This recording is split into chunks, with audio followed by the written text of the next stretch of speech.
We're joined by aviation expert Des Latham. Mr. Latham, thank you for your time and good morning to you. Now, SAA, of course, heading over to the skies this morning after 18 months of being grounded. What is the significance of today? Morning to Milo and everyone. Well, pretty significant. Obviously, it's the first time in 18 months that our national airline takes off, and it's flying domestically, which I think is pretty symbolic.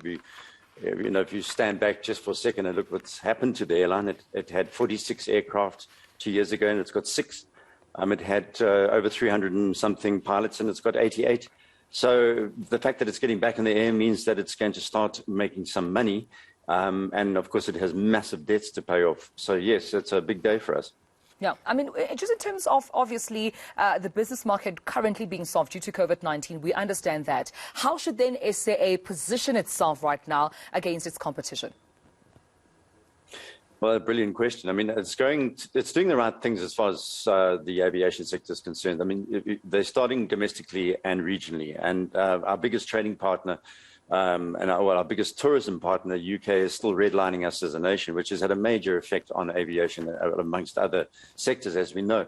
So until those kind of agreements are finalized and we're allowed to fly more regularly internationally, the regional aspect of this kind of change or this increase of this new day will drive SAA's revenue and get some revenue in. But there are some serious risks. I mean, jet fuel, for example, is up 3% month on month.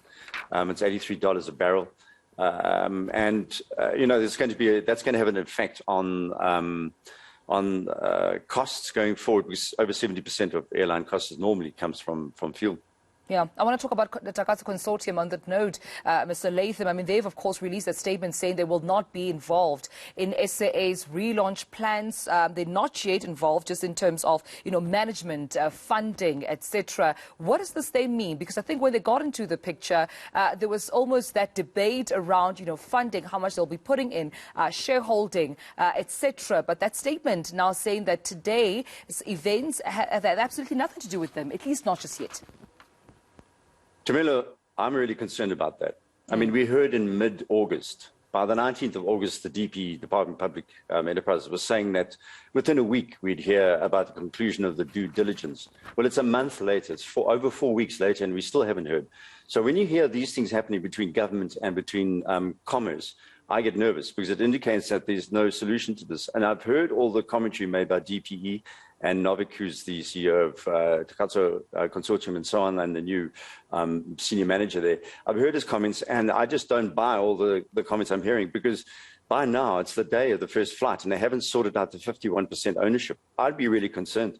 Yeah, and if they don't resume the conversations and talks and, negotiations and conclude them with the urgency that it needs, I mean, what consequences lie ahead here? We don't want to see SAA being grounded again, potentially. Well, one of the grey areas is when you have ownership, you have control over management and shareholding, and that's not really clear at the moment. So in other words, you've got managers in place who were pretty much in place that took this airline into bankruptcy, virtual bankruptcy. So they're still there. And I've got to ask the question about, yes, we know that these statements been made by those involved in looking at following up and holding those accountable who took the airline into this situation. But there's no clarity here about, who's making decisions about where the costs are going to come, the supply chain management and so on. So we are concerned. I am concerned about that. All right, we'll leave it then. Thank you so much, Des. Pleasure talking to you. Desmond Latham, aviation expert, of course, ahead of today's first just flight to Cape Town there, where our business editor, Devin Murkin, will have the pleasure of getting on board to experience, after 18 months of SAA not being in the sky. We'll see them, of course, finally being ungrounded, if there's such.